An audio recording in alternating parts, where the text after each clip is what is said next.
ខ្ញុំគិតថាខ្ញុំជោគជ័យឯងខ្ញុំមានភាពល្បីល្បាញមនុស្សស្រឡាញ់ខ្ញុំច្រើនចឹងអាពេលហ្នឹងខ្ញុំផ្លាស់ប្ដូរដាក់អត់ដឹងខ្លួនហ្មងយើងចាប់ផ្ដើម become arrogant ណាគិតថាការនិយាយមួយមនុស្សជុំវិញខ្លួនអត់សំខាន់ទេគិតថាទំនាក់ទំនងអត់សំខាន់ទេអ្នកឯងពេលខ្ញុំអត់ស្បែកចិត្តខ្ញុំអត់នៅមួយអ្នកឯងខ្ញុំអត់ចង់ដោះស្រាយមួយអ្នកឯង Just go away Roxy Weezer Rosa Rosie ឈ្មោះនេះមានហុងស៊ុយស្រៈអូស្រៈអាស្រៈអេស្រៈអ៊ី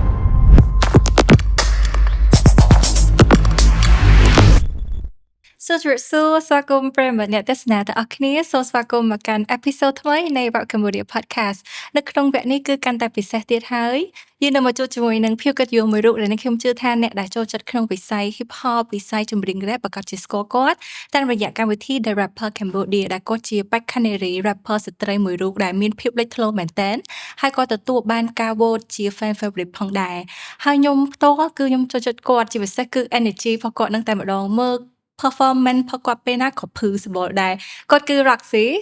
ហើយគាត់សប្តាហ៍ថ្ងៃនេះគឺគាត់បានបន្តអភិវឌ្ឍខ្លួនក៏ដូចជាបន្តផលិតនៅស្នាដៃសិល្បៈចម្រៀងផងគាត់ជាបន្តបន្ទាប់ដែលសប្តាហ៍ថ្ងៃនេះក៏ជាអ្នកចម្រៀងផងជានិពន្ធចម្រៀងផងនិងជា rapper ស្ត្រីមួយរូបផងដែរសូមស្វាគមន៍ Roxy មកកាន់កម្មវិធី Cambodia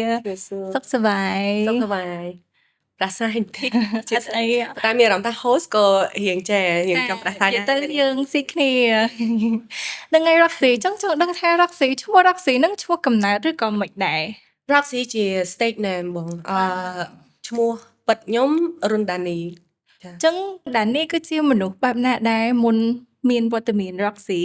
ចេញមកចាប់ផ្ដើមពីអញនិយាយថាដានីរុនជាក្មេងស្រីដែរស្អាតឆ្លាតប៉កែមានភាពក្លាហានអត់រីរ៉េអត់ចេះខ្លាចណាគេទេហើយក៏អត់ចេះខ្មាស់គេដែរចង់ធ្វើអីធ្វើនឹងចាហើយ very passionate ហើយ very creative មុនខ្ញុំខ្លាចទៅជា Roxy ហ្នឹងដានីរុនជា DOP ស្រីម្នាក់ដែលគាត់ចូលចិត្តកាន់កាមេរ៉ាថតរហូតដល់គាត់អភិវឌ្ឍខ្លួនខ្លាយទៅជា DOP Director of Photography គាត់បានសាងស្នាដៃច្រើនណាស់ដូចជាថត music video ឲ្យបងកេសរចាបទ Let It Go ហើយថតនៅក្នុងកម្មវិធី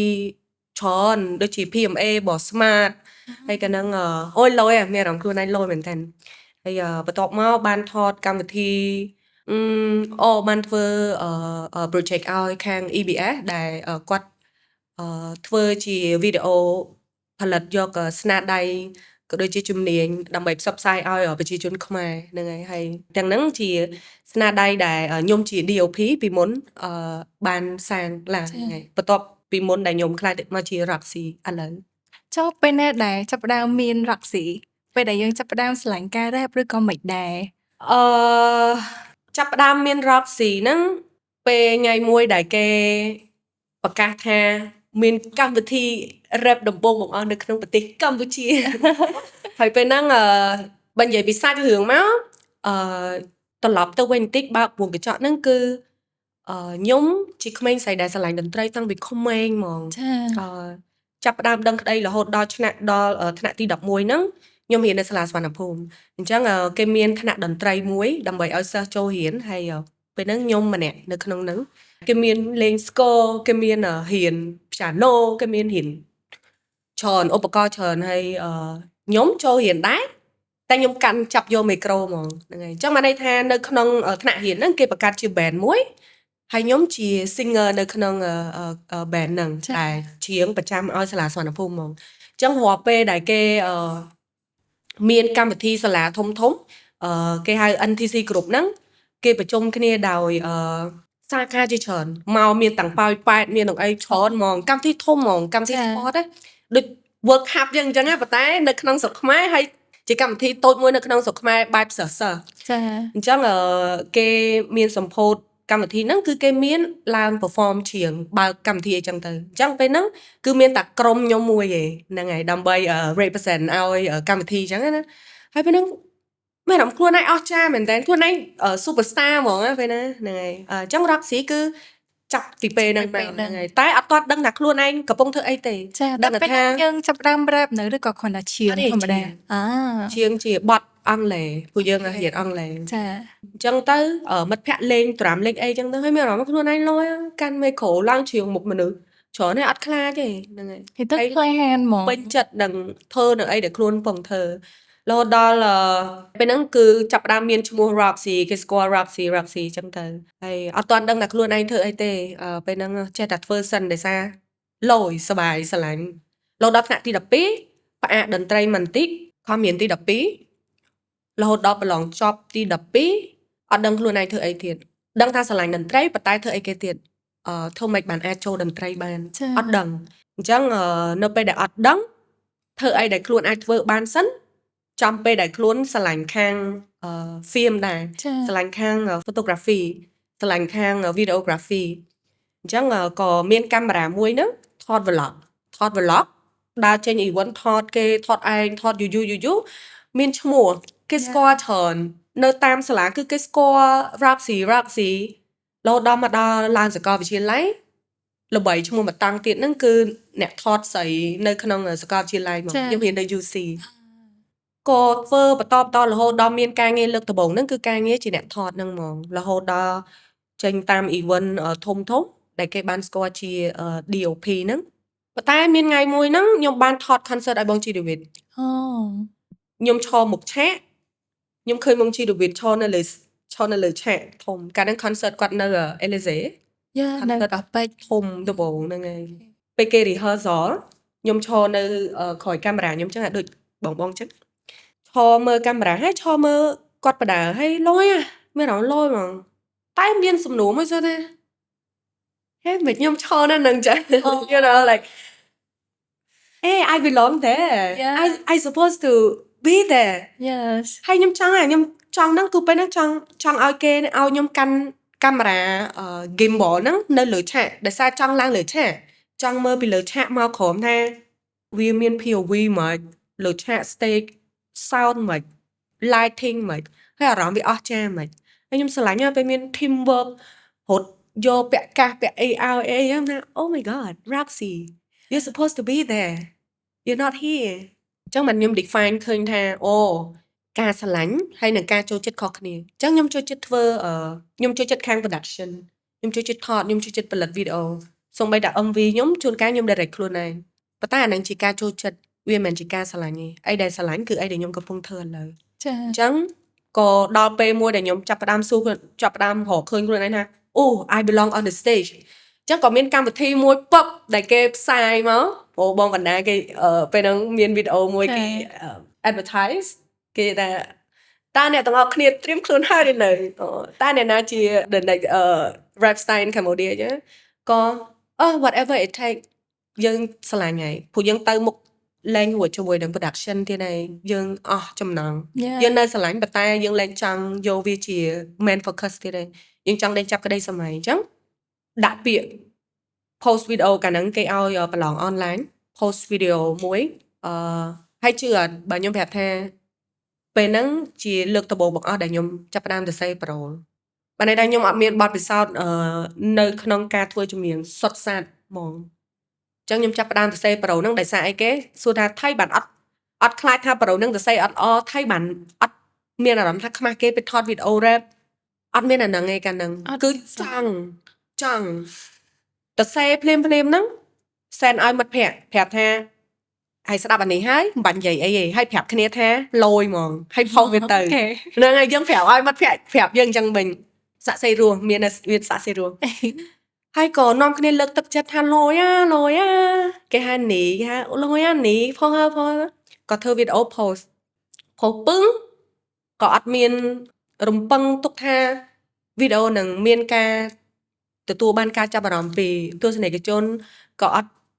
គិតថានឹងបាន like ច្រើនដល់ម្លឹងបាន view ដល់1អត់គិតទេតែពេលហ្នឹងមានអារម្មណ៍មួយដែលប្រាប់ថាលយហ្មងខ្ញុំលយហ្មងយល់អត់គេថាអត់មានអារម្មណ៍ insecure អត់មានអីគឺចង់ដាក់ឲ្យមានអារម្មណ៍ថាខ្លួនឯងលយជាងគេហើយ unique ជាងគេទៀតហ្នឹងហើយតែមិនមែនបានន័យថាលយជាងគេទៅ compare មួយគេប៉ុន្តែមានអារម្មណ៍ថាខ្លួនឯង unique ហើយអត់ខ្លាចនឹងធ្វើជាខ្លួនឯងណាអញ្ចឹងក៏អង្គុយមុខកាមេរ៉ាទៅរ៉ា sit down and talk about me អីទៅអញ្ចឹងបានន័យថា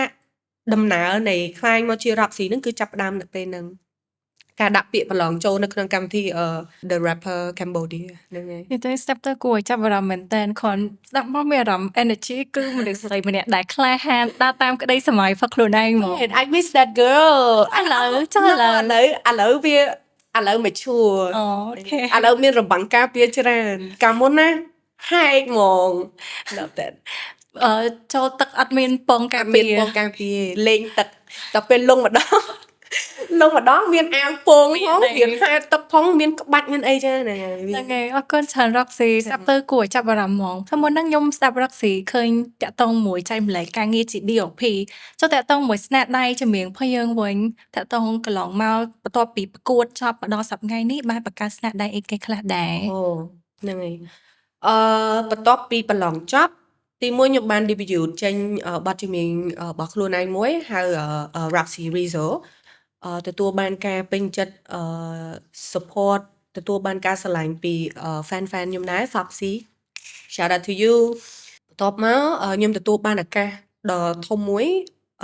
ហើយខ្ញុំ grateful មែនតើអរគុណទៅកាន់ភ្លើងគប់អរគុណបងយូគីអរគុណបងកេសរដែលបានចូលរួមអរគុណ producer Ching អរគុណអាសេនអរគុណ everyone ដែលបានជួយ support ខ្ញុំទៅលើ project ហ្នឹងអញ្ចឹងខ្ញុំទទួលបាន project មួយធ្វើបទឲ្យសាទរកម្ពុជា ចា៎ ដែលជាកម្មវិធីលើកដំបូងបង្ហាញពីភាពដឹងគុណ appreciation ទៅលើការតស៊ូរបស់ខ្មែរយើងមកដល់ពេលបច្ចុប្បន្នអញ្ចឹងខ្ញុំធ្វើ team song ឲ្យសាទរកម្ពុជាដោយបទចម្រៀងហ្នឹងមានចំណងជើងថាសាទរកម្ពុជា ចា៎ ហ្នឹងហើយបន្ទាប់មកទៀតអោកៅអើយដែលបទហ្នឹងអូយឃើញពុកម៉ែបងប្អូនគាត់ស្រឡាញ់គាត់ចូលចិត្តខ្លាំងមែនតើហើយខ្ញុំសប្បាយចិត្តខ្ញុំធ្វើបទហ្នឹងតែគេស្រឡាញ់គេចូលចិត្តគឺខ្ញុំសប្បាយចិត្តឯងអោកៅអើយបន្ទាប់មកខ្ញុំបានមានឱកាសធ្វើបទដើម្បីផ្ដល់ការអប់រំក៏ដូចជាផ្ដល់បង្ហាញក្តីស្រឡាញ់ទៅកាន់កុមារដោយយើង collaborate ជាមួយនឹង UNICEF បទទំពាំងស្នងរិស័យខ្ញុំក៏ជាម្ចាស់បទស្នេហាយុវវ័យស្នេហ៍យុវវ័យស្នេហ៍សម័យថ្មីអរគុណមែនតើអរគុណអ្នកទាំងអស់គ្នាដែលបានស្រឡាញ់បទហ្នឹងបើនិយាយពី hit song វាជា hit song របស់ខ្ញុំមួយ ចា៎ ដែលស្ដាប់អូ អូយគ្នាទៅតែមានខ្ញុំនៅក្នុងហ្នឹងអត់តែខ្ញុំមិនចឹង so Roxy Rizzo សាទរកម្ពុជាអោកៅអើយស្នេហ៍យុវវ័យ what else អូនចង់ឲ្យបងរៀនភាសាខ្មែរប្រាប់ថាស្រឡាញ់អូនហ្នឹងហើយ so អ្នកទាំងអស់គ្នាឃើញអត់ហៅស្អត់មានស្ដាប់បទខ្ញុំទេបទគេចេញចូលឆ្នាំហើយទទួលបានការចាប់អារម្មណ៍ពីបងប្អូនច្រើនមែនតើហើយ ដោយសារតែស្ដាប់បទទៅផ្សេងថ្មីហ៎ blacklist ស្តៀង បងសៀវតាហ្នឹងហើយអញ្ចឹងសរុបមកវិញទាំងនេះជាស្នាដៃដែលចេញពីញើសឈាមផ្ទាល់ហ្នឹងហើយ shout out to ម៉ៃភ្លើងគប់ពួកគាត់ the best team សម្រាប់ខ្ញុំពួកគាត់ support ខ្ញុំខ្លាំងមែនតើហ្នឹងហើយ ចាខ្ញុំស្ដាប់ Roxy និយាយឃើញក្តីស្រឡាញ់ passion ពីចម្រៀងហ្នឹង តន្ត្រីហ្នឹងគឺ so powerful ហ្មងអញ្ចឹងចង់សួរ Roxy ថាតើតន្ត្រីបានដើរតួនាទីមិនខ្លះដែរសម្រាប់ជីវិត Roxy ផ្ទាល់ ខ្ញុំគិតថាសំណួរនេះបងស្រីខ្ញុំទៅសួរខ្ញុំដែរនេះខ្ញុំមិនដែរចាប់អារម្មណ៍សំណួរហ្នឹងទេតែបើស៊ីជម្រៅមួយវាខ្ញុំរកឃើញបានចម្លើយថាតន្ត្រីជា best friend របស់ខ្ញុំជាគ្រួសារខ្ញុំហើយជាដៃគូនៅក្នុង mission មួយ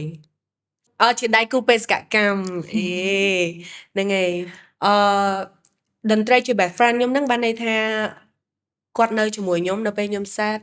គាត់នៅជាមួយខ្ញុំពេលខ្ញុំខឹងពេលខ្ញុំបើកឡានទៅផ្ទះបើកឡានធ្វើការបើកឡានទៅ everywhere ខ្ញុំស្ដាប់តន្ត្រីអត់តន្ត្រីមានអារម្មណ៍ថាពិបាកដកដង្ហើមមានជាការដាក់តន្ត្រីសិនទៅបើកឡានទៅមុខចាចាំន័យថាតន្ត្រីជាមិត្តភក្តិជា best friend តន្ត្រីជាគ្រួសារតន្ត្រីអត់ដែលក្បត់ខ្ញុំទេខ្ញុំហើយតន្ត្រីគឺស្មោះត្រង់មួយគ្នាយើងប្រាប់រឿងទៅគ្នាទៅវិញទៅមកខ្ញុំជឿថាខ្ញុំនឹងមិនស្អប់តន្ត្រីនឹងមិនស្អប់ខ្ញុំយើងមានក្តីស្រឡាញ់ស្មោះត្រង់មួយគ្នាហើយដែលជាតន្ត្រីជាដៃគូបេសកកម្មហ្នឹងខ្ញុំមាន mission ធំមួយក្នុងជីវិតខ្ញុំហើយក៏ខ្ញុំមានគោលដៅ ធំមួយសម្រាប់ខ្លួនឯងហើយតន្ត្រីគឺជាដៃគូដើម្បីនាំខ្ញុំទៅដល់គោលដៅហ្នឹងដូចគ្នា ចឹងមុនពេលមកឃើញស្គាល់ខ្លួនឯងចាំមកខ្ញុំចាំថា Roxy បានលើកឡើងថាចូលចិត្តតន្ត្រីតាំងពីនៅវិទ្យាល័យត្រូវទេ ចា៎ ចុះម្លងពេលហ្នឹងក្រៅពីការឆ្លងការថតរូបផលិតវីដេអូអីចឹងយើងមានគោលដៅជីវិតផ្សេងក្រៅពីហ្នឹងអត់ឬក៏តម្រង់ទិសមកគឺចង់ធ្វើតាការងារទាំងអស់ហ្នឹងអត់មានគឺ នេះអត់ឃើញខ្លួនឯងជា superstar តាំងខ្លួនឯងមែនទេកាលនៅតូចៗគេការជំនាន់ខ្ញុំគេនិយម K-pop មានដូចជា T-era, Sister, Girl Generation, 21 Yeah. ចឹងកាលហ្នឹងវក់ជាមួយនឹងតន្ត្រីវក់ជាមួយនឹងសិល្បៈទាំងអស់ហ្នឹងហើយឃើញខ្លួនឯងច្រៀងរាំសម័យខ្លួនឯងជា CL អីចឹងតែងតែសម័យឃើញខ្លួនឯងឈរនៅលើឆាកហើយមានមនុស្សរាប់ពាន់រាប់ម៉ឺននាក់ឈរយើងកាន់ម៉ៃ lights on mic check let's go Yeah. តែតែឃើញខ្លួនឯងអញ្ចឹងរហូតប៉ុន្តែដល់ពេល along the way ដែលធ្វើរឿងជាច្រើនហ្នឹងដោយសារយើងអត់ដឹងថាយើងទៅមិនឲ្យដល់ប៉ុន្តែនាំខ្លួនយើងធ្វើម៉េចទៅដល់ចូលក្នុងវិស័យសិល្បៈហ្នឹងយើងអត់មានបងប្អូនឬក៏អត់មានតំណែងតំណងទៅខាងសិល្បៈអញ្ចឹងអត់គិតថាខ្លួនឯងបានមកធ្វើជា artist ឥឡូវផងដោយសារកាលពីក្មេងក៏អត់សូវស្អាតហ្មងដែរអត់សូវស្អាតទេអត់ចេះតែងខ្លួនអត់មានគេហៅសម្រស់ស្តង់ដារសង្គមអញ្ចឹងណាអញ្ចឹងទៅក៏អត់ដែរគិតថាអូយធ្វើ superstar អី you know like អត់ចេះតែងខ្លួនអីហើយអត់ចូលចិត្តតែងខ្លួនតែតែមានក្តីសម័យថាខ្លួនឯងជា superstar ប៉ុន្តែអត់ទាន់ជឿថាខ្លួនឯងបានមកដល់ហ្នឹងហើយពេលដែលមើលឃើញខ្លួនឯងឥឡូវហ្នឹងមានអារម្មណ៍មិនដែរចាប់ផ្ដើមចូលចិត្តតែងខ្លួនឬក៏គិតថាការតែងខ្លួនហ្នឹងគឺជាកាតព្វកិច្ចមួយរបស់យើងអត់តែងខ្លួនហ៎តែងខ្លួនហ៎អត់ឡើយឥឡូវឃើញគេអត់តែងខ្លួនហ្នឹងគេ very ធម្មតាធម្មតាហ្មងប៉ុណ្ណឹងតែឥឡូវហ្នឹងដោយសារបរិបទសង្គមយើងប្រហែលជាគេឲ្យអត្ថន័យនៃភាពស្រស់ស្អាតផ្សេងអញ្ចឹងបានអត់ដឹងដែរប្រហែលជាគេមើលមកខ្ញុំឥឡូវថាខ្ញុំស្អាត so អរគុណតែស្អាតមែនបែបមកស្អាតស្អាតមែននឹងឯ Roxy មុននឹងស្ដាប់ខ្ញុំឮច្រើនតាក់ទងជាមួយការ perform ការច្រៀងយើងជា Roxy ជាតារាចម្រៀងមួយរូបហើយជាអ្នកនិពន្ធចម្រៀងដែរខ្ញុំចង់ដឹងតាក់ទងជាមួយនឹងការបណ្ដុះគំនិតផល Roxy ក្នុងការសរសេរបទមួយដោយសារតែlyric ប្រូលចម្រៀងមួយចំនួនហ្នឹងធ្វើឲ្យអ្នកស្ដាប់គាត់មានអារម្មណ៍ថា feel personal មានតំណែងជាមួយសាច់រឿងរបស់គាត់ចឹងចង់សួរ Roxy ថាពេលដែលយើងទៅសេបទចម្រៀងមួយយើងយករឿងរ៉ាវពីបទពិសោធន៍មួយណាដែរឬក៏ពីបទពិសោធន៍ខ្លួនឯងផ្ទាល់បទចម្រៀងមួយខ្ញុំពីរអ្នកយើងត្រូវស្មោះត្រង់មួយគ្នាអញ្ចឹងនៅពេលដែលខ្ញុំធ្វើបទចម្រៀងគ្រប់សាច់រឿងជាមួយនឹងប្រូដែលខ្ញុំទៅសេត្រូវតែចេញពីការគិតរបស់ខ្ញុំអារម្មណ៍របស់ខ្ញុំដែលខ្ញុំស្មោះត្រង់មួយបេះដូងខ្លួនឯងហើយតាក់ទងមួយសាច់រឿងខ្ញុំជ្រើសរើសយកសាច់រឿងណាដែលកើតឡើងក្នុងជីវិតខ្ញុំដែលពេលដែលចែកម្លែកឬក៏ធ្វើបទចម្រៀងទៅអាច give some inspiration ទៅកាន់អ្នកដែលស្ដាប់ដូចគ្នាអញ្ចឹងខ្ញុំច្បិចយករឿងមួយចំណុចទូចនៅក្នុងជីវិតខ្ញុំដែលកើតឡើងហើយយើងនិពន្ធវាចេញជាសាច់រឿងអីមួយយ៉ាងដើម្បីឲ្យគេចង់ស្ដាប់ចង់ដឹងចុះតាមពេលដែលយើងទៅសេចម្រៀងហ្នឹងដែលមានមិត្តភ័ក្ដិណាមកប្រាប់ពីបទពិសោធន៍របស់គាត់ហើយធ្វើឲ្យយើងមានអារម្មណ៍ថាអូចង់ទៅសេរឿងផលមិត្តភ័ក្ដិចេញជាចម្រៀងមួយដែរអត់ដែលមានបទពិសោធន៍មានមិត្តភ័ក្ដិផងតាមសង្គមផងអីផងមានច្រើនដែលគេមានសាច់រឿងមកប្រាប់ហើយយើងដឹងពីសាច់រឿងគេដែលយើងទទួលបាន inspiration មកប៉ុន្តែខ្ញុំអត់ទាន់ដូចជាខ្ញុំអត់ទាន់បានយកសាច់រឿងពួកគាត់យកមកធ្វើហ្នឹងហើយភាគច្រើនសាច់រឿងខ្ញុំសិនអត់ទាន់ដល់ពេលហ្នឹងដល់ពេលឥឡូវបញ្ចេញផាក់ខ្លួនឯងអស់សិនបញ្ចេញខ្លួនឯងអស់សិនហ្នឹងហើយដោយសារតែឥឡូវហ្នឹងបរិបទរស់នៅរបស់យើងគឺវាវិវត្តរហូតហើយខ្ញុំជឿថាពួកយើងម្នាក់ជាពិសេសយើងក្មេងៗគឺប្រកាសណាស់មានសម្ពាធពីការរំពឹងទុកផលមនុស្សជុំវិញខ្លួនពីសង្គមហើយជាពិសេសពីខ្លួនឯងចង់សួរ Roxy ថា Roxy ធ្លាប់មានបទពិសោធន៍មានសម្ពាធក្នុងការជ្រើសរើសរវាងខ្លាយទៅជាមនុស្សម្នាក់ដែលគេរំពឹងទុកឬ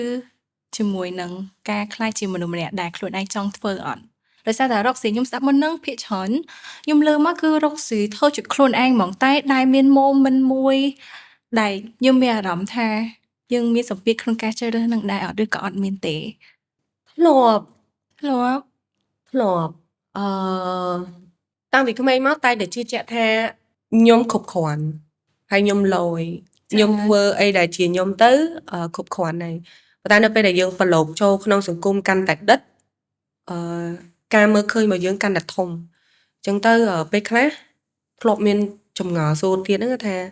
ខ្ញុំ deserve to be where I am today អត់ដោយសារខ្ញុំអត់ដូច standard គេហ្នឹងដោយសារខ្ញុំហក់លោតផ្លោះអញ្ចឹងហ្នឹងហើយខ្ញុំអត់ទន់ភ្លន់ផងហ្នឹងតែដល់ពេលខ្ញុំឆ្លងកាត់វាយូរទៅបាទខ្ញុំដឹងថាបើសិនជាដំណើរមួយឬក៏ជីវិតមួយរស់បានយូរហើយគោលដៅយើងចង់បានក្តីសុខយើងធ្វើជាខ្លួនឯងបានយូរគោលដៅខ្ញុំនៅក្នុងវិស័យនេះវែងឆ្ងាយមែនតើអញ្ចឹងបើខ្ញុំអាឡែងតែធ្វើតម្រូវទៅតាមអីដែលគេរំពឹងមកខ្ញុំភ្លេចគោលដៅខ្ញុំហើយខ្ញុំដើរអត់បានឆ្ងាយទេដោយសារខ្ញុំមិនមែនជាខ្លួនខ្ញុំចាខ្ញុំធ្លាប់បាត់ខ្លួនឯងតែធ្លាប់ធ្វើអីលះតែដល់ពេលលះពេកគេថាយើងអត់សមជាមួយនឹងពាក្យថានារីខ្មែរអញ្ចឹងទៅខ្ញុំសង្ស័យខ្លួនឯងថាខ្ញុំដូចគេនិយាយអត់តែខ្ញុំ deserve អា spot ដែលខ្ញុំកំពុងមានអត់ស្នាដៃដែលខ្ញុំសាងហ្នឹងតែខ្ញុំ deserve វាអត់រហូតដល់ទៅសិក្សាពីខ្លួនឯងត្រឡប់មក connect មួយខ្លួនឯងវិញស្គាល់ពីខ្លួនឯងកាន់តែច្បាស់បានដឹងថាយើងមានធ្វើអីខុសណាគ្រាន់តែអានោះជារូបរាងដែលគេចង់ឃើញតែអានេះបានយើងពិតចាអញ្ចឹងយើងត្រូវបង្ហាញអានឹងឲ្យគេឃើញកាន់តែខ្លាំងទៅយើងមានធ្វើអីខុសណាអានេះយើងឲ្យគោលដៅយើងអញ្ចឹងបង្ហាញគេឲ្យច្បាស់ទៅចុះបើសួរថាមានភាពតានតឹងអត់ធ្លាប់មានភាពតានតឹងតែសួរថានៅធ្វើជាខ្លួនឯងអត់នៅធ្វើជាខ្លួនឯងព្រោះយើងចង់ដើរទៅវែងឆ្ងាយទៀតចាអរគុណ Roxy ដែលនៅតែធ្វើជាខ្លួនឯងអត់ដើរតាមក្តីសម័យឬក៏ការរំពឹងទុកផងអ្នកដទៃអញ្ចឹងខ្ញុំគិតថា at the end of the day យើងនៅតែជាខ្លួនឯងអញ្ចឹងបើសិនជាយើងធ្វើជាមនុស្សម្នាក់ដែលគេរំពឹងទុកអត់បានយូរទេអត់បានយូរហ្មងអត់មានក្តីសុខទៀត Yes ហើយទោះជាធ្វើជាមនុស្សដែលគេរំពឹងទុកហើយផ្គាប់ចិត្តគេបានហើយពេលដែលយើងទទួលបានអីដែលយើងចង់ធ្លាប់តែចង់បានក៏យើងអត់សប្បាយចិត្តនឹងចាខ្ញុំគិតថាវាជាបញ្ហាមួយដែលយុវជនយើងភាគច្រើនអាចនឹងជួបប្រទះស្តៀងទៅ Roxy ដែរចង់សួរ Roxy ថាមើលឃើញបញ្ហាអីផ្សេងទៀតអត់ដែរភាគច្រើនយើងអត់សូវលើកឡើងមកនិយាយតើតោងជាមួយនឹងបញ្ហាដែលយុវជនយើងសប្ងៃកំពុងតែជួបប្រទះខ្ញុំឃើញតែនេះអត់ដឹងថាគេលើកមកនិយាយអត់ទេប៉ុន្តែខ្ញុំconcern ហើយឃើញតកតងជាមួយនឹងការបាត់គោលដៅក្នុងអាយុ20ទៅមកដល់វ័យខ្ញុំ26ហើយអញ្ចឹងអីដែលខ្ញុំឆ្លងកាត់មកហ្នឹងហើយអីដែលខ្ញុំឃើញហ្នឹងគឺបាត់គោលដៅដើរសบายដេញចាប់ក្តីសម័យចង់ធ្វើលែងធ្វើបាត់ដោយសារអីគេយើងលែងដឹងថាតើពេលយើងចាប់ផ្ដើមហ្នឹងយើងចង់ទៅដល់ណាហើយយើងចង់បានអីគេហ្នឹងហើយនេះបាត់អីដែលថាយើងចង់បានអីគេនេះ purpose in life ហើយបាត់គោលដៅហ្នឹងឯងចឹងអាហ្នឹងក៏ជាបញ្ហាប្រឈមរបស់យុវជនដែរហើយមួយទៀត victim mindset អាហ្នឹងជាបញ្ហាជាឧបសគ្គដោយគ្មានរូបរាងយើងមានគំនិតមួយថាយើងជាជនរងគ្រោះណាចាហើយជាជនដែលពិបាកដែលកំសត់ដែលពិបាកនឹងឈានទៅធ្វើអីមួយដែលយើងចង់ធ្វើដោយសារយើងខ្វះនេះយើងខ្វះនោះឧទាហរណ៍ចង់ធ្វើជំនាញតែហើយយើងថាយើងអត់មានបទពិសោធន៍ទេអញ្ចឹងខ្ញុំទៅធ្វើអត់ការទេចង់ធ្វើជំនាញតែយើងអត់មាន team ទេអញ្ចឹងខ្ញុំធ្វើអត់ការទេខ្ញុំអត់មានលុយទេខ្ញុំអត់មានកុំព្យូទ័រខ្ញុំអត់មានកៅអៅស្អាតខ្ញុំអត់មាននិយាយទៅអាការគិតរបស់យើងហ្នឹង focus ទៅលើរឿងអត់មានច្រើនជាងឲ្យខ្លួនឯងទៅរកមើលភាពដែលអាចទៅរួចណាទៅធ្វើអាហ្នឹងណាហ្នឹងហើយអញ្ចឹងអាហ្នឹងខ្ញុំឃើញថាវាជាឧបសគ្គអា victim mindset ហ្នឹងជាឧបសគ្គខាងយុវជនយើងឲ្យទៅធ្វើនៅរឿងដែលគាត់ចង់ធ្វើចុះ Roxy ធ្លាប់ជាមនុស្សម្នាក់ដែលមានបញ្ហាហ្នឹងពីមុនអត់មានហ្នឹងឲ្យទៅយកមកនិយាយថ្ងៃនេះតោះហ្នឹងហើយធ្លាប់ពេលដែលខ្ញុំប្រឡងហើយហ្នឹងធ្លាប់មានគេ comment អត់ល្អចច្រើនមកប៉ះពាល់អារម្មណ៍អញ្ចឹងណាប៉ុន្តែអត់ព្រមមើលវាក្នុងផ្លូវវិជ្ជមានហើយយកវាមកធ្វើអីមកធ្វើជា motivation របស់យើង encourage ឲ្យយើងងើបឈរឡើងឬក៏រៀនពីវាដើម្បីឲ្យយើងបន្តដំណើរទៅមុខទៀតប៉ុន្តែយក les ទាំងអស់ហ្នឹងយកមកឲ្យខ្លួនឯងនៅក្នុង comfort zone គេហៅថាមានគោលបំណងលាក់បាំងមួយហ្នឹងគឺចង់ឲ្យគេលួងចង់ឲ្យគេលួងលោមអញ្ចឹងទៅយើងចេះកំសត់ដែរយកនៅ like កំសត់ឈឺចាប់សួរតែឈឺអត់វាឈឺ ប៉ះអារម្មណ៍ពេលគេ comment អត់ល្អយើងប៉ះអារម្មណ៍ប៉ុន្តែយើងនៅអោបព្រមនៅនឹងយើងអត់ព្រម like ងើបឈរ you know អាហ្នឹងគេហៅ victim mindset អញ្ចឹងខ្ញុំធ្លាប់មានអាហ្នឹងមួយដែលវាធ្វើឲ្យខ្ញុំខាតពេលវេលាបាត់បង់ឱកាសច្រើន ចុះរកស៊ីជំនះអាបញ្ហាទាំងអស់ហ្នឹងដល់របៀបណាដែរ រៀន រៀន តែខ្ញុំរៀនដោយខ្លួនឯងទៅជួបផ្ទាល់ហ្នឹងបានន័យថាតតែប៉ះសាច់ឈឺសាច់បាត់បង់ឱកាសបានខ្ញុំរៀនពីវាអញ្ចឹងលើកមកថ្ងៃនេះចង់ឲ្យចែកម្លែកទៅកាន់អ្នកទាំងអស់គ្នាហ្នឹងដើម្បីឲ្យដឹងកុំឲ្យថាតតែប៉ះសាច់ដូចខ្ញុំឈឺសាច់បាត់បង់ឱកាសបាត់បង់ពេលវេលាអីអស់ហើយបានរៀនពីវាអញ្ចឹងបើរៀនឥឡូវពីចំណុចហ្នឹងបានឥឡូវគឺល្អមែនតើហ្នឹងហើយ ចាពេលដែលជួបញ៉ៃគ្នាជាមួយរកស៊ីមានអារម្មណ៍ថាឃើញរូបភាពជាច្រើនដែលឃើញពីមុន តាមរយៈការ perform ចម្រៀងក្នុង social media បណ្ដាញសង្គមចង់សួរថារកស៊ីគិតថាខ្លួនឯងរូបភាពនៅក្នុងបណ្ដាញសង្គមហ្នឹងមានរូបភាពណាខ្លះដែលយើងអត់ទាន់បង្ហាញគេ តែសួរបងវិញ ចាសួរបាន វគ្គគេ host ម្ដងហើយឃើញខ្ញុំនៅក្នុង social media មានរូបភាពបែបម៉េចចា ជាមនុស្សម្នាក់ដែលដូចរកស៊ីប្រាប់ចឹងថាមនុស្សស្រីដែលក្លាហានគឺ superstar vibe ហ្មងព្រោះខ្ញុំមើលរកស៊ីដំបូងគឺតាមរយៈ The Rapper Cambodia ដូចប្រាប់មុននឹងចឹងខ្ញុំស្ដាប់ចម្រៀងគឺព្រឺហូរហ្មងបទចម្រៀងគ្រប់វគ្គគឺព្រឺហូរហ្មងហើយ yes ខ្ញុំស្រឡាញ់ energy រកស៊ី ចា និយាយទៅវាដូចគ្នាហ្មងរូបភាពនៅក្នុងបណ្ដាញសង្គមរកស៊ីជាមួយនឹង performance ក្នុង music video អី the same vibe for me ចឹង ចាំន័យថាមានភាពក្លាហាន yeah ហើយរូបភាពទាំងអស់ហ្នឹងសិតតែខ្ញុំ select ដើម្បីបង្ហាញដែលវា cover ហើយវាក៏ជារនាំងការពាររបស់ខ្ញុំកុំឲ្យប៉ះ ចា កុំឲ្យឈឺសាច់រូបភាពដែលខ្ញុំអត់បង្ហាញនៅក្នុង social media ហ្នឹងហើយខ្ញុំចង់ឲ្យអ្នកទាំងអស់គ្នាឃើញខ្ញុំក្នុងចំណុចហ្នឹងដូចគ្នាហ្នឹងជា Roxy ដែលសង្ស័យទៅលើសមត្ថភាពខ្លួនឯងជា Roxy ដែលអត់ទាន់ figure everything out ទេគាត់នៅអត់ទាន់ដឹងឡើយថាខ្ញុំដើរទៅនេះត្រូវអត់ខ្ញុំដើរទៅនេះទៀតមែនខ្ញុំកំពុងធ្វើអីតែខ្ញុំធ្វើអាហ្នឹងត្រូវអត់នៅមាន Roxy ហ្នឹងដែរខ្ញុំអត់ទាន់មាន vulnerability ដើម្បីបង្ហាញអាហ្នឹងទៅកាន់ fan ក៏ដូចជាអ្នកមើលខ្ញុំអញ្ចឹងណាហើយមួយទៀត Roxy ដែល cute មែនតា true នៅក្នុង social media អត់ឃើញរកស៊ី ណាខ្ញុំដឹងខ្ញុំនៅក្នុង cute love តាមប៉ុន្តែអានេះខ្ញុំហ្មងនៅក្នុង social media cool girl ធ្វើដូចលយកាយប៉ុន្តែអានេះខ្ញុំហ្មង like cute soft sweet អត់គាត់រកស៊ីតែបានចែកម្លែកតែមានគិតថាថ្ងៃណាមួយ show ខ្លួនឯងបែបមួយខ្សែទៀតថា social media ដែរ នៅក្នុង album អូមើលក្នុងចម្រៀង នៅក្នុង album coming soon អូខេចឹងខ្ញុំចង់សួររកស៊ីមួយទៀតតាក់ទងជាមួយនឹងវិស័យ hip hop ដោយសារតែគេស្គាល់រកស៊ីដំបូងតាក់ទងជាមួយនឹងការ rap hip hop ផ្សេងចឹងចង់សួរថារកស៊ីលើសពីចម្រៀងធម្មតា hip hop នឹងបានជះឥទ្ធិពលអីគេខ្លះដល់រកស៊ីដែរ បើនិយាយស្មោះត្រង់ទៅខ្ញុំទើបតែសិក្សាស្វែងយល់ស៊ីជម្រៅទៅលើ hip hop ហ្នឹងពេលដែលខ្ញុំចូលប្រឡងដែរទេហើយដូចខ្ញុំនិយាយប្រាប់ហ្នឹងថាពេលដែលខ្ញុំចូលប្រឡងហ្នឹងគឺលើកទី1របស់ខ្ញុំហើយដែលខ្ញុំដឹងថាខ្ញុំចេះទៅសេប្រូ ហើយក៏ជាលើកទី1ដែលខ្ញុំទៅសេប្រូដែរអញ្ចឹងខ្ញុំចាប់ផ្ដើមសិក្សាពី hip hop ហ្នឹងពេលខ្ញុំចូលប្រឡងហ្នឹងខ្ញុំឃើញថា hip hop បានផ្ដល់ confidence ឲ្យខ្ញុំមកតង់ទៀតព្រោះពេលដែលខ្ញុំ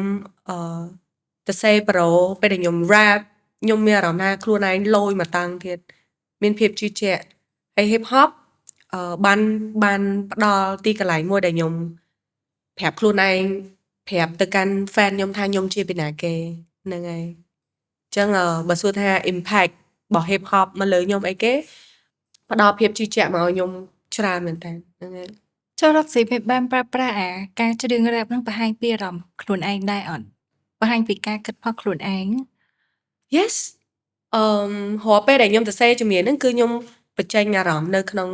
ប្រូចម្រៀងរបស់ខ្ញុំ ចុះនៅពេលណាដែរដែលគិតថាវាគឺជាវិធីសាស្ត្រដែលត្រឹមត្រូវមួយក្នុងការបញ្ចេញអារម្មណ៍របស់យើងតាមរយៈការ rap ហ្នឹង ខ្ញុំគិតថាវាជាវិធីសាស្ត្រត្រឹមត្រូវដោយសារខ្ញុំស្រឡាញ់វាហ្នឹងហើយដូចបើជាទូទៅអ្នកខ្លះគេបញ្ចេញអារម្មណ៍ទៅតាម art នីមួយៗដូចគូរូ ចា ថតរឿងលេងកុនជាសិល្បៈផ្សេងតែដល់ពេលខ្ញុំស្រឡាញ់ខាងច្រៀងស្រាប់ខ្ញុំស្រឡាញ់ខាង rap ស្រាប់ខ្ញុំគាត់ថាហើយមួយទៀតខ្ញុំចូលចិត្តនៅពេលដែលrap គេ focus លើ flow អញ្ចឹងនៅពេលដែលយើងមាន flow លយជាមួយនឹងសាច់រឿងយើងគឺសប្បាយស្ដាប់ ហ្នឹងហើយនិយាយទៅតាក់ទាញអ្នកស្ដាប់ចូលចិត្ត ស្រឡាញ់ ចុះតាមរយៈការធ្វើការងារទាំងអស់ហ្នឹងទៅសេចម្រៀង rap វាបានជួយដល់ Roxy ក្នុងការបង្ហាញអារម្មណ៍ផឹកខ្លួនឯងល្អជាងមុនអត់ធៀបទៅ Oh, ពេលដែល yes. យើងបង្ហាញតាមរយៈអីផ្សេងអញ្ចឹងណា Yes បើខ្ញុំកាលមុនទៅខ្ញុំអត់សូវចាប់អារម្មណ៍ទៅលើអារម្មណ៍ទេហើយបើនិយាយគេហៅថាអត់តាន់ជា emotional intelligent ហ្នឹងហើយពេលខឹងអីយើងអត់តាន់ដឹងថាយើងកំពុងមានអារម្មណ៍អីទេ ចា ពេលដែលចូលប្រឡូកក្នុង hip hop ចេះទៅសេប្រូចេះស្វែងយល់ពីអារម្មណ៍ខ្លួនឯងឥឡូវហ្នឹង become emotional intelligent ហើយដឹងថាខ្លួនឯងឥឡូវកំពុងមានអារម្មណ៍អីគេកំពុងស្រឡាញ់កំពុងសែតកំពុងខឹងឬក៏សប្បាយចិត្ត ចា អញ្ចឹងយើងសិក្សាពីអារម្មណ៍យើងបានច្រើនហ្នឹងហើយ គេនិយាយថាសិល្បៈជួយឲ្យសុខភាពផ្លូវចិត្តយើងល្អប្រសើរខ្ញុំគាត់ថាហ្នឹងក៏ជាវិធីសាស្ត្រមួយដែល Roxy រកឃើញក្នុងការថែរក្សាសុខភាពផ្លូវចិត្តយើងដូចគ្នាចុះតាក់ទងជាមួយនឹងមុននឹងយើងនិយាយពី social media ឥឡូវខ្ញុំចង់ស៊ីជម្រៅតិចទៀតតាក់ទងជាមួយនឹងការបង្ហាញខ្លួនឯងលើ social media ហ្នឹងដោយសារតា trend វាលឿនមែនតើចេញអីថ្មីមករហូតអញ្ចឹងទៅចង់សួរ Roxy ថាRoxy ធ្វើមិនរក្សាតុល្យភាពក្នុងការរក្សាជីវភាពជាខ្លួនឯងក៏ដូចជា build image ខ្លួនឯងជាសិល្បករនៅក្នុង social media បានយើងរក្សាតុល្យភាពបែបណាដែរ ខ្ញុំគាត់ថាមានអីក្រៅពីស្គាល់ខ្លួនឯងឲ្យច្បាស់ទេហ្នឹងហើយមិនមែនតែតាម trend ហ្នឹងទៀតហើយក៏មិនមែនតែដោយសារខ្ញុំជា artist ហ្នឹងទៀតបើជាទូទៅត្រូវតែស្គាល់ខ្លួនឯងឲ្យច្បាស់ដើម្បីកុំឲ្យបាត់ខ្លួនឯងហ្នឹងហើយស្គាល់ខ្លួនឯងមិននៅមួយខ្លួនឯងឲ្យច្រើនទៅហើយស្មោះត្រង់មួយខ្លួនឯងព្រោះក្នុងខួរក្បាលយើងតែងមានសលេងមួយនិយាយមួយយើងរហូត ចា អញ្ចឹងស្ដាប់វាទៅហ្នឹងហើយបើសួរថាតាម trend មាន trend ច្រើនហើយតើយើងរក្សាខ្លួនឯងមិនស្រឡាញ់ trend បានលេងតាម trend បានប៉ុន្តែនៅតែធ្វើអីទៅតាមគុណតម្លៃដែលយើងគិតថាវាដើរតាមគន្លងចក្ខុវិស័យរបស់យើង ចានិយាយទៅយើងនៅតែ ខ្ញុំ cherish the trend ខ្ញុំលេង trend ប៉ុន្តែខ្ញុំបង្កើតសិល្បៈតាមបែបខ្ញុំជាខ្ញុំហើយខ្ញុំជាអ្នកបង្កើត trend ទៅលើសិល្បៈខ្ញុំវិញ ចានិយាយទៅយើងដើរពីរផ្លូវ ពីផ្លូវសបាយការងារ ចាមានទាំងពីរ ទាំងពីរ ខ្ញុំចង់សួរថាតាក់ទងជាមួយនឹងជា rapper ស្ត្រីមួយរូបនៅប្រទេសកម្ពុជាយើងណាចង់សួរថា Roxy ធ្វើការក្នុងចំណោមការងារដែលមានបរិះលេចធ្លោជាច្រើន ចា ចុះយើងមានសម្ពាធមានឥទ្ធិពលបែបណាខ្លះដែរ សម្ពាធអត់មានទេ អត់មានទេ កាលមុនធ្លាប់សម្ភាសម្ដងហ្នឹងតាមបទពិសោធន៍មុនសម្ពាធមានឥឡូវសម្ពាធអត់មានទេ មិនចឹង សម្ពាធហ្នឹងចេញពីខ្លួនយើងចេញពីការគិតរបស់យើង ចា ឥឡូវខ្ញុំផ្លាស់ប្ដូរការគិតមួយទៀតថាអត់មានសម្ពាធទេហ្នឹងហើយខ្ញុំនឹងធ្វើអីទៅតាមបែបអត់មានសម្ពាធហ្នឹងអញ្ចឹងបើសួរថាមានសម្ពាធអត់ដែលយើងជាស្ត្រីហើយប្រឡូកនៅក្នុងវិស័យ hip hop ដែលសម្បូរទៅដោយបរិះអត់មានសម្ពាធទេយើងធ្វើតន្ត្រីតាមបែបយើងទៅសេបទចម្រៀងទៅតាមសាច់រឿងដែលយើងធ្លាប់ជួបរាប់អានមិត្តភ័ក្តិដែលយើងស្គាល់ ចុះក្រៅពីកត្តាសម្ពាធនឹងយើងមើលទៅលើចំណុចល្អៗវិញចឹង Roxy ជាស្ត្រី rapper ម្នាក់យើងមានបទពិសោធន៍បែបណាដែរ អូអាហ្នឹងមានច្រើនវិញបើនិយាយពីបទពិសោធន៍ជា female rapper ទទួលបានការសរសើរច្រើនហ្នឹងហើយតាំងពីឈានជើងដំបូង ចា តាំងពីអត់ទាន់ចេះ rap ចេញ flow ចេញអី flow នៅទៅត្រង់មិនច្រៀងសែកមិនក៏មានអ្នកសរសើរច្រើនពុកម៉ែបងប្អូនគាត់ឃើញដែលយើងជាស្ត្រីហើយយើងហ៊ានឡើងឆាក rap ដូចគេប្រុសៗអញ្ចឹងណា ចា អញ្ចឹងពួកគាត់ស្រឡាញ់ពួកគាត់សរសើរថាលយអីចឹងទៅប៉ុន្តែតែ ប៉ុន្តែហ្នឹងហើយចង់ដោយសារចេះកន្លងមកហ្នឹងឃើញមានគេស្រឡាញ់ចូលចិត្តដោយសារជាស្ត្រីដែលចេះ rap ជា female rapper ឥឡូវហ្នឹងចង់វិវត្តខ្លួនទៅមួយតង់ទៀតដែលឲ្យ fan ក៏ដូចជាពុកម៉ែបងប្អូនស្រឡាញ់យើងជាយើងស្រឡាញ់តន្ត្រីរបស់យើងជាជាងយើងគ្រាន់តែជាស្ត្រីដែលចេះ rap ចាមុននឹងយើងនិយាយតាក់ទងជាមួយនឹងបទពិសោធន៍ល្អចុះមានចំណុចវិជ្ជមានការវិតម្លៃមិនល្អដែលយើងជាស្ត្រីដែរអត់ក្នុងការធ្វើជាង rap បែបហ្នឹង ដូចជាមានម្ដង ម្ដង ដែលតាក់ទងជាមួយស្ត្រីណា ចា បើនិយាយពីការវាតម្លៃមតិអវិជ្ជមានវាមានច្រើនដងប៉ុន្តែបើនិយាយពីថាជាស្ត្រីដោយសារជាស្ត្រីមានម្ដងនៅពេលដែលខ្ញុំចេញបទអោកែវអើយហើយខ្ញុំបានពាក់អាវប្រពៃណីរបស់យើង ចា បងកេសរបានពាក់អាវប្រពៃណីដែរហើយគាត់មានស្នាមសាក់ ចា ហើយខ្ញុំជាស្ត្រីខ្ញុំពាក់អាវប្រពៃណីប៉ុន្តែខ្ញុំដើរតួជាប្អូនស្រីរបស់បងកេសរដែលជាក្មេងយើងច្រឡូមអីចឹងទៅ ចា ចឹងមានន័យថាកាយវិការរបស់យើងអត់ទន់ភ្លន់ទេតែនៅចរិតពិតក៏អត់ទន់ភ្លន់ដែរ កាយវិការជាមួយតួ character អីហ្នឹងគឺអត់ត្រូវឲ្យទន់ភ្លន់ទេព្រោះយើងដើរតួច្រឡោមពេលហ្នឹងអញ្ចឹងនៅពេលដែលចេញវីដេអូទៅក៏ទទួលបានមតិមួយចំនួនតូចទេមិនច្រើនទេព្រោះបងប្អូនយើងឥឡូវគឺគាត់ស្វែងយល់ពីសិល្បៈបានច្រើនប៉ុន្តែមួយចំនួនតូចដែលគាត់អត់ទាន់បានស្វែងយល់ដិតដល់ទីមួយគាត់ថាកាយវិការលើសខ្លាំងឆ្កមដោយសារខ្ញុំទទួលពាក់ឈុតប្រពៃណីយើងណា ចា ហើយយើងទៅធ្វើកាយវិការអញ្ចឹងវាខុសហ្មងហ្នឹងហើយទី2ខ្ញុំឃើញ comment តាក់ទងជាមួយនឹង tattoo របស់បងកេសរដែលគេថាអត់សមជាស្ត្រីខ្មែរតែតែខ្ញុំគិតថាសាក់វាអត់អាច define ថាយើងជាស្ត្រីខ្មែរឬក៏អត់ទេសាក់ហ្នឹងគឺគ្រាន់តែជាសិល្បៈក្រៅខ្លួនទេណាហ្នឹងហើយ ចឹងឃើញថាបទពិសោធន៍មួយហ្នឹងដូចបង្ហាញថាយើងជាស្ត្រីទទួលបានការដាក់បន្ទុកហើយមានសម្ពាធខ្លាំងពីសង្គមក្នុងការបង្ហាញភាពជាខ្លួនឯងរបស់យើងហើយ ចា ក៏ប៉ុន្តែ it's okay យើងនៅតែរក្សាភាពជាខ្លួនឯងធ្វើថាអ្វីជាខ្លួនឯងជាភាពពិតប្រាកដហ្នឹងវាត្រឹមត្រូវដែរអត់ នៅពីក្រោយការចេញ MV មួយតែងមានគ្រូតែងមានធីមការងារដែលគាត់ check មើលទៅលើសិល្បៈទាំងអស់ហ្នឹងដោយជៀសវាងនឹងការពារហ្មងថាមិនឲ្យមានការប៉ះពាល់ទៅលើប្រពៃណីឈុតខ្មែរនិងទំនៀមទម្លាប់របស់ខ្មែរយើងឯង ចា ពួកខ្ញុំមុននឹងចាប់ផ្ដើមធ្វើសិល្បៈទាំងអស់ហ្នឹងគឺចេញពីក្តីស្រឡាញ់ចេញពីការចង់ការពារចង់ប្រម៉ូទទៅលើសិល្បៈរបស់ខ្មែរយើងហ្នឹងហើយដោយមានចក្ខុវិស័យដ៏រឹងមាំមួយហ្នឹងគឺចង់ថែរក្សាក៏ដូចជាប្រម៉ូទសិល្បៈខ្មែរយើងអញ្ចឹងចង់ឲ្យអ្នកទាំងអស់គ្នាមានភាពជឿជាក់មកលើក្រុមការងារក៏ដូចជាសិល្បករនីម្នាក់នេះដែរហ្នឹងហើយ ចាគ្រប់ត្រ ស្ដាប់មកមានបទពិសោធន៍តានតឹងផ្លែកផ្លើអារម្មណ៍ច្រើន ចា៎ ក្នុងដំណើរមួយហ្នឹងចឹងចង់សួរ Roxy វិញថាពេលដែលខ្លួនឯងជួបប្រទះភាពតានតឹងពិបាកចិត្តបំផុតផ្នែកផ្លូវចិត្តតើកត្តាអីដែលជំរុញលើកទឹកចិត្ត Roxy ឲ្យនៅតែបន្តដំណើរនៅក្នុងវិស័យហ្នឹងដែរ ខ្ញុំគិតថាក្តីស្រឡាញ់ពីមនុស្សជុំវិញខ្លួននិងភាពជឿជាក់ពីមនុស្សជុំវិញខ្លួនហើយដានីរុនក្មេងស្រីម្នាក់ហ្នឹងប្រាប់ថាកុំបោះបង់អី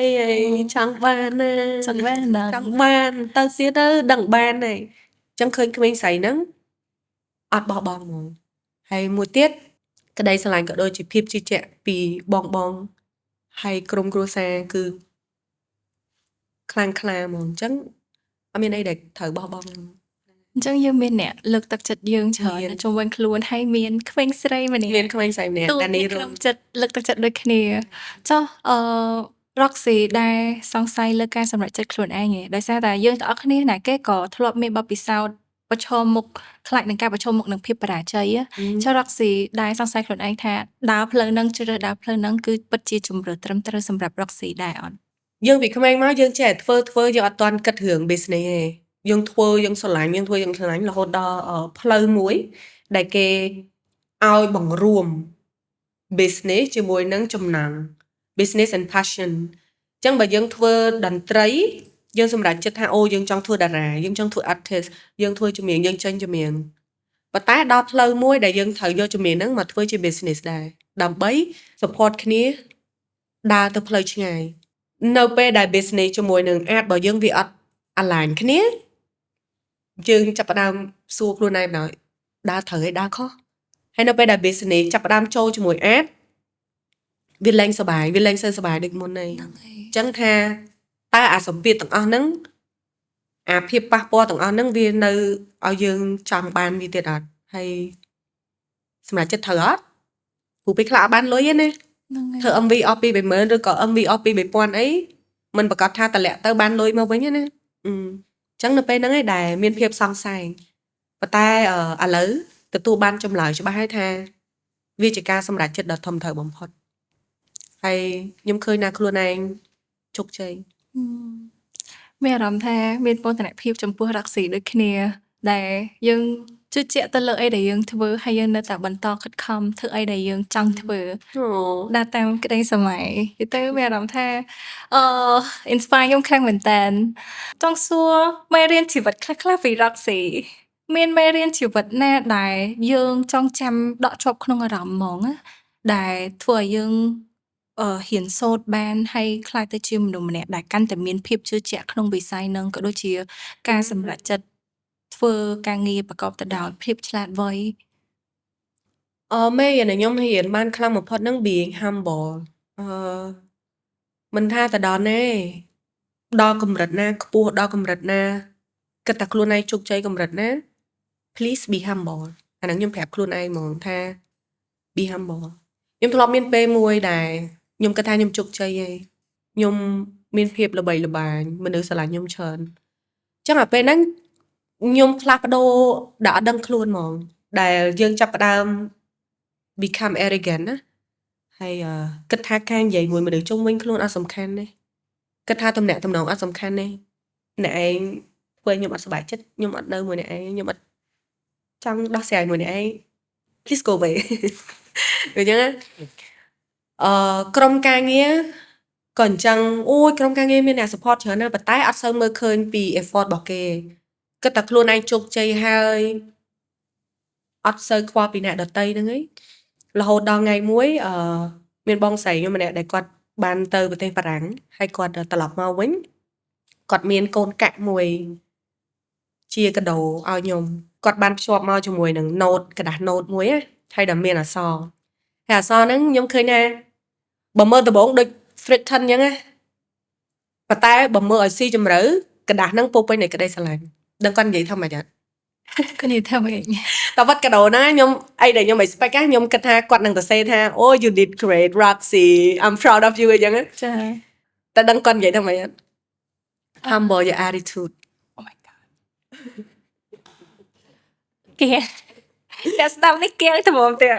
មើលផ្ទាល់ទៀតគៀងប៉ុណ្ណេះទៅពេលខ្ញុំអានអាហ្នឹងហើយមិនត្រក so yeah ដំបងរៀងអត់តន់យល់ធ្វើពុតជាអត់យល់រហូតដល់មួយថ្ងៃទៅពីរថ្ងៃអង្គុយគិតឡើងវិញបានវ៉ាវគាត់ពិតជាស្រឡាញ់យើងហើយគាត់ពិតជាហ៊ានធ្វើហ្នឹង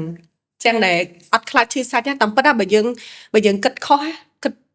សពី intention របស់គាត់ណាគោលបំណងល្អរបស់គាត់ណាយើងទៅរករឿងគាត់ឬក៏យើងគិតអាហ្នឹងទៅផ្លូវផ្សេងដែលអត់ល្អ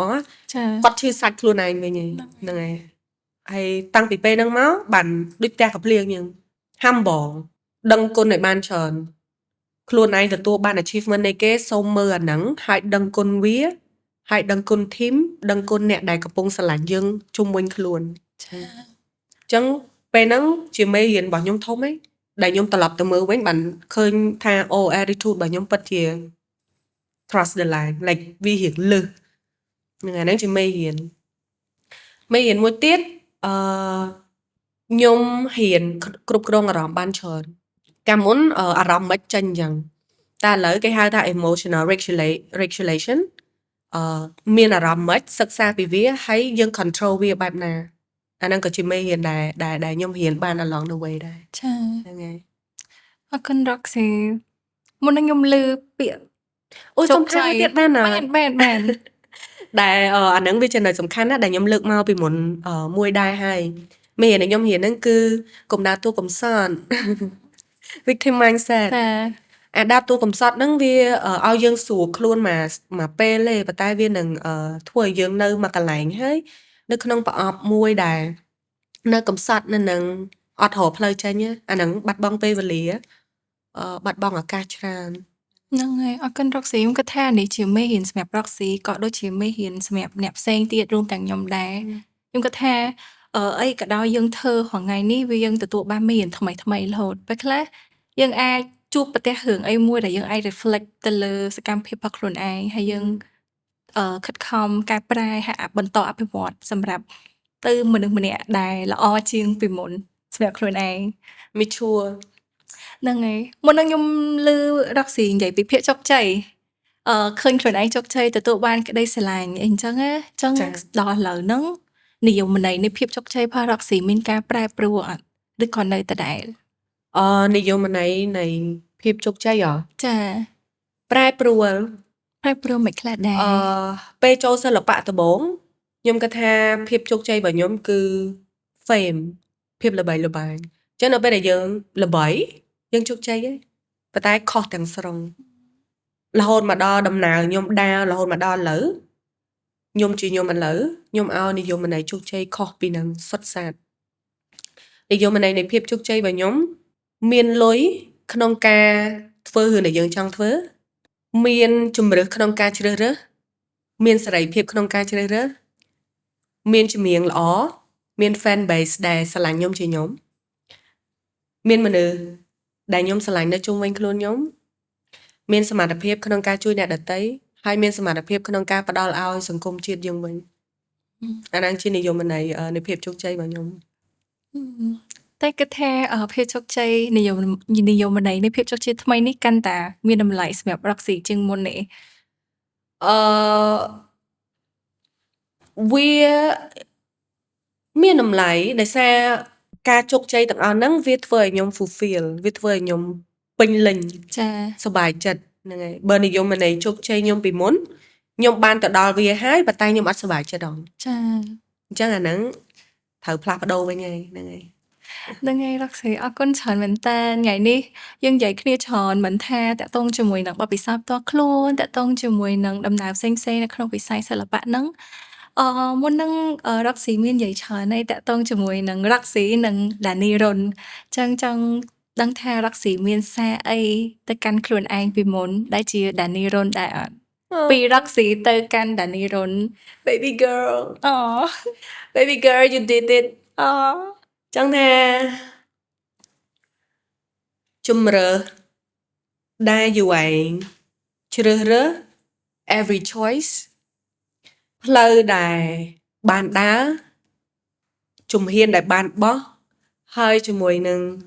ការបថុយប្រឋានដែលយូរឯងបានធ្វើសិតតែធំត្រូវទាំងអស់ហើយធ្វើបានល្អមែនតើអរគុណ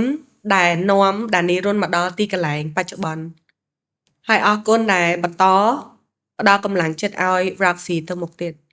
អរគុណខ្លួនឯងតែដៃមួយស្រឡាញ់ខ្លួនឯងច្រើន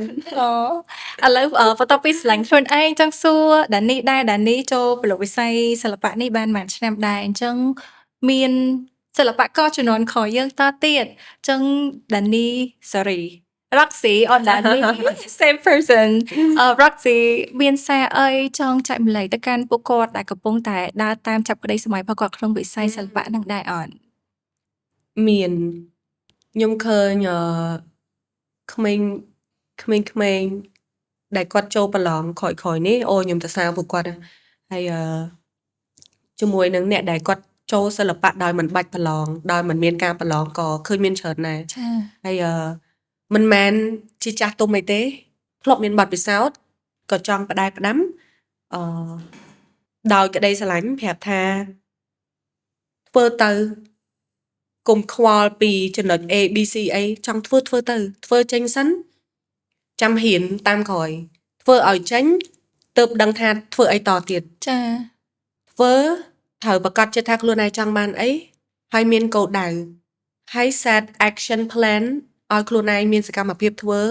រាល់ថ្ងៃឲ្យច្បាស់ហ្នឹងហើយអាហ្នឹងគឺទៅដល់ហ្នឹងហើយ ឲ្យដឹងពីគុណតម្លៃរបស់ខ្លួនឯងដែរមិនមែនតាម trend 100% ណាអាហ្នឹងបានន័យថា fan របស់យើងគឺគេចង់ស្គាល់យើងជាយើងឯងគេអត់ចង់ស្គាល់យើងដោយសារយើងចង់ធ្វើដូចគេឯងហ្នឹងហើយអញ្ចឹងធ្វើជាខ្លួនឯង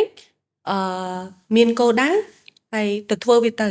whatever you wanna do like just do it ចាអរគុណច្រើនរកស៊ីសម្រាប់ការចែកម្លែកថ្ងៃនេះអូខ្ញុំស្ដាប់ទៅជក់ចិត្តដិតអារម្មណ៍ហ្មងចង់និយាយដល់ថ្ងៃស្អែកនៅមានស្អីរឿងចង់និយាយទៀតតែខ្ញុំប៉ុណ្ណឹងដល់ថ្ងៃស្អែកហ្នឹងហើយអរគុណច្រើន Thank you for having me Thank you so much ហើយខ្ញុំជឿជាក់ថាអ្នកដែលកំពុងតែមើលជាមួយនឹងវីដេអូនេះប្រកាសជាទទួលបាននៅបទពិសោធន៍ល្អៗពីរកស៊ីដូចគ្នាហើយអរគុណច្រើនមែនទែនដល់អ្នកគ្នាដែលបានមើល podcast នេះតាំងពីដើមរហូតដល់ចប់ឥឡូវនេះepisode ជាមួយនឹង Roxy បានឈានមកដល់ទីបញ្ចប់ហើយដូចនេះយើងនឹងជួបគ្នានៅ episode ក្រោយទៀតអរគុណជំរាបលាបាយបាយ